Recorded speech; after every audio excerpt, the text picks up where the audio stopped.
মা ভালো হয়ে যাবে তো। শিল্পা কান্না করো না, হ্যাঁ তুমি ভালো হয়ে যাবে, হ্যাঁ ভালো হয়ে যাবে, কান্না করো না। ইস মানে কি জীবন ছিল আর কি অবস্থা হয়ে গেল। আপনি এসেছেন আমার মেয়েটাকে বাঁচান দাদা, আপনি মেয়েটাকে বাঁচান। কি হয়েছে আপনার মেয়ে? আমার মেয়েটার সাপে কামড়িয়েছে গত মে মাসে। সাপে কামড়িয়েছে? মে আচ্ছা মাসে আচ্ছা, 10 তারিখে। এই অবস্থা? হ্যাঁ দাদা, এই অবস্থায় পড়ে আছে ও। সাপে এই কামড়িয়ে অবস্থায় দীর্ঘ প্রায় 1 বছর হতে গেল এই অবস্থায় পড়ে আছে। 1 বছর ধরে এইভাবে পড়ে আছে? বছর ধরেই পড়ে আছে। আচ্ছা আচ্ছা, মানে আমি কি করে কামড়ালো, কি করে সাপে? 25 সালে মে মাসের 10 তারিখে ওর সাথে ঘরে আসলো। স্কুল থেকে একটা অনুষ্ঠান ছিল, ঘরে আসলো 5:30 6টার সময় ঘরে ঢুকতে গেছে। যখন ঘরে ঢুকেছে, ঘরে তখন সাপ ছিল না। 9টার সময় ও বলছে আমার কষ্ট হয়ে গেছে মা, একটু ঘুমাবো। ঘরে বালিশ আছে, চেয়ারে বালিশ আনতে গেছিল। ঘরের দরজা খোলার সাথে সাথে ওর সাপে কামড়ালো। আর সাপে একবার নয় 2বার কামড়িয়েছে, বিষাক্ত সাপ। ওর বাইরে ছুটে গিয়ে আমাকে বলছে মা সাপে কামড়িয়েছে। ওর বাবা তার আগে ওর বাবা অটো চালাতে গেছে, তার আগে ওর বাবাকে বলেছে যে বাবা আমার জন্য ফুচকা নিয়ে এসো। ওর বাবা ফুচকা এনেছে, বলছে ফুচকাটা খা। বলছে দাঁড়াও আমি বালিশটা নিয়ে আসি। বালিশটা আনতে গেছে, তখনই সাপে কামড়ে দিয়েছে। এবার সাপে কামড়ালে ও বাবাকে গিয়ে বলছে বাবা আমার সাপে কামড়িয়েছে। বলছে কি সাপ? বলছে কালো রঙের সাপে কামড়িয়েছে। তখন বাবা বলছে যে দেখতে এসেছিল, সাপ পাইনি। সঙ্গে সঙ্গে ওকে অটো করে হাসপাতালে নিয়ে যায়, এবং হাসপাতালে নিয়ে যাওয়ার পরে 1 ঘন্টার মধ্যে ওর জ্ঞান থাকে না।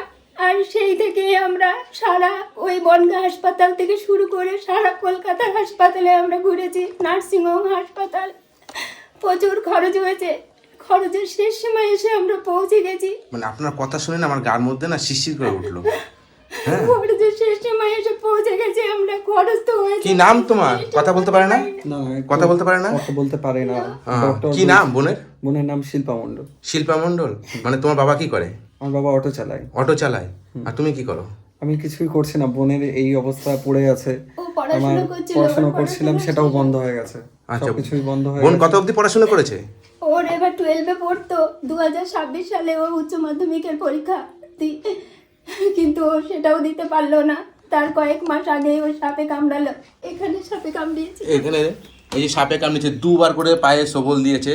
মানে কালো রঙের সাপ। কি সাপ আপনারা জানেন না? না আমরা দেখিনি সাপ। শুনে কেমন ছিল? পড়াশোনা খুবই ভালো, গান আর বাজনা ওইটা খুবই গানের ভালো। শিল্পী। গানের শিল্পী। মানে দেখুন, মানে কি স্বপ্ন ছিল আর আজকে দেখেন কি ওর স্বপ্ন অবস্থা হয়ে ছিল, গেল। ও হ্যাঁ, বড় কিছু হবে, ও বড় হয়ে ও ভালো অফিসার হবে একজন। আমি অফিসার হব, আমি পুলিশ অফিসার হব। কোথা দিয়ে সাপে কামড়েছিল? এই ঘর থেকে দাদা, এই ঘর থেকে। একটু এই ঘর থেকে? আসো, হ্যাঁ এই ঘর থেকে, এই জায়গা থেকে কামড়েছিল। এই জায়গা দিয়ে সাপে কামড়েছিল? আর একটু আসলে আরেকটা জিনিস দেখতেও পারবেন যে এখানে একটা সাপের খোলসও এখনো আছে। আচ্ছা আচ্ছা, ওই যে সাপের খোলস। হ্যাঁ। তোমাদের বাড়িঘরদের অবস্থা তো খুবই খারাপ। মানে এইখানে এই বাড়িতে তো সাপ মানে বাস করবে, বাড়ির দিকে তো জঙ্গল, বাড়ির আশেপাশে তো সব জঙ্গল। তো এইখানে তো শুয়ে রয়েছে, এটাও তো একটা রিস্কের ব্যাপার না? না দাদা, চারিদিকে পরিষ্কার করেছি পরে, এই ঘরটা আরো নোংরা ছিল, কিন্তু আমাদের তো কোনো উপায় নেই যে আর কোথাও থাকার মতন।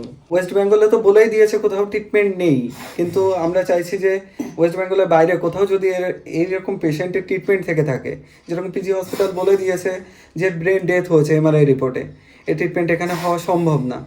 তবুও আপনি দাদা এসছেন, আপনার ভিডিও অনেক দেখেছি, যেহেতু আপনার মারফতে অনেক জায়গায় ট্রিটমেন্ট হয়েছে, মানুষ ভালোও হয়েছে, সেই অনুপাতে আপনাকে আপনার ভিডিও দেখা হয় দীর্ঘদিন ধরে। তো আপনাকে খবর দেওয়া হয়েছে যেহেতু আপনাকে আসার জন্যে, যাতে আমার বোনটাকে আপনার সোর্সে, আপনার মারফতে আরও মানুষজন দেখে যেন আমার বোনের পাশে এসে এই পরিস্থিতি, মর্মান্তিক পরিস্থিতি অবস্থায় জন্য দেখে পাশে দাঁড়াতে পারে। সকলে একটু দয়া করলে একটু একটু করে ও হয়তো আপনাদের আশীর্বাদে বড় জায়গায় ট্রিটমেন্ট হয়ে ভালো হয়ে আসতে পারে। সেই আগের ও মতন আগের মতন অবস্থায় ফিরে আসতে পারে আপনাদের আশীর্বাদে। আপনাদের একটু সাহায্য আমাদের বড় আশীর্বাদ। এই তরুণদার ভিডিও যারা দেখছেন তারা সকলেই এগিয়ে আসুন, আমাদের একটু সাহায্য করুন। আমি অসহায় মা, আমি ওকে ছেড়ে কোথাও বেরোতে পারি না। ওর দাদা সমস্ত কিছু ত্যাগ করেছে, পড়াশোনা সব ত্যাগ করেছে, বোনের সাহায্য করে। আমি ওকে উঠাতে পারি না, ধরতে পারি না, ও ধরে দেয়, উঠিয়ে দেয়, ফোনে কান্না ও করছে। সব সত্যি? কিছু করে। হ্যাঁ, কি করছে? কান্না করছে? বুঝতে পারে এখন। আরে সত্যি খুব খারাপ লাগছে। কান্না করে না, কান্না করে না, সবই বুঝতে পারে না, বুঝতে পারে কিন্তু বলতে পারে না। দেখতেও পায় না চোখে। ইস, কান্না করো না, কান্না করো না। আমি কাঁদছি না, কাঁদিস না।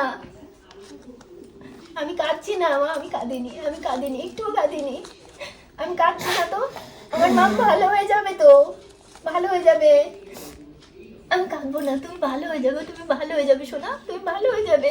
শিল্পা কান্না করো না, হ্যাঁ তুমি ভালো হয়ে যাবে, হ্যাঁ ভালো হয়ে যাবে, কান্না করো না। ইস, মানে কি জীবন ছিল আর কি অবস্থা হয়ে গেল। হ্যাঁ আপনারা দেখলেন আমার বোনটা এই অবস্থায় পড়ে আছে, তো আপনাদের কাছে একটাই অনুরোধ রয়েছে যে যেখান থেকেই পারুন একটু সহযোগিতার হাত বাড়িয়ে দিয়ে একটু বোনটার পাশে এসে একটু দাঁড়ান আপনারা। নিশ্চয়ই দাঁড়াবে ভাই। আরে না, আমার কাছে কিছু টাকা দিলাম, হ্যাঁ এই টাকাটা রাখো, আমার সামর্থ্য অনুযায়ী দিলাম, ঠিক আছে? হ্যাঁ ধন্যবাদ। হ্যাঁ এই টাকাটা রাখো, ঠিক আছে? ভালো থাকবেন, হ্যাঁ ভালো হয়ে যাবে, আমার বন্ধুরা নিশ্চয়ই আশীর্বাদ সহযোগ করবেন যাতে আমার বোনটা আরো তাড়াতাড়ি সুস্থ হয়ে উঠতে পারে। হ্যাঁ নিশ্চয়ই। এইভাবে ও আর কষ্ট এইভাবে কষ্ট সহ্য করতে সত্যি পারছে না। আমার দেখে নিজেরই কষ্ট হচ্ছে এই অবস্থা। দেখুন বন্ধুরা, সত্যি আমার নিজের খুব কষ্ট হচ্ছে। যে আমার মেয়ে তাহলে সুস্থর পথে আসবে। হ্যাঁ, আপনি নিশ্চয়ই। যেখানে যান রুগীদের কাছে, তারা সবাই প্রায় সুস্থ। আমিও আমার ভরসা রাখছি যে আপনি আসলে ও সুস্থ হয়ে যাবে, হ্যাঁ ভরসা সবার রাখবেন, সাহায্য পাবে। নিশ্চয়ই। আমার ভিডিও দেখে মানুষ, আমার বন্ধুরা নিশ্চয়ই সহযোগিতা করবে। বন্ধুরা আপনারা যে যেটুকু পারবেন একটু সহযোগিতা করবেন, আর কিছু বলার নেই আপনাদের কাছে। আপনারা অনেক সহযোগিতা করেন আমার ভিডিওর মাধ্যমে, এই বোনটার জন্য একটু সহযোগিতা করবেন। আপনারা নিজেই চোখে দেখতে পাচ্ছেন যে কি অবস্থা। হ্যাঁ, আর আপনারা যেই ঠিকানাটা কি বললে? আমাদের বাড়ি হচ্ছে ডুমা গ্রামে, ডুমা গ্রাম, চাঁদপাড়া ডুমা গ্রাম। ওইখানে বললে যে সাপে কামড়েছিল, এই বোনটার কথা বললে অনেকেই যে কেউ বলে দেবে, তাই তো? হ্যাঁ, যে মানে কেউ বলে দেবে, যে কেউ বলে সবাই দেবে। জানে, আপনারা সবাই কেউ যদি আসতে চান আসতেও পারেন, হ্যাঁ এসে দেখবেন কি পরিস্থিতির মধ্যে। আমার নিজে লাগছে, ঠিক আছে? ভালো থাকবেন, আমি আসি, হ্যাঁ ভাই টাটা। আমার খুশি হয়েছেন আমার যেটুকু সামর্থ্য মতন দিলাম? হ্যাঁ খুশি হয়েছেন আপনি? আচ্ছা আপনারা ভালো থাকবেন, আমি আসি, আমার বন্ধুরা নিশ্চয়ই সহযোগিতা করবে, ঠিক আছে? ভালো থাকবে।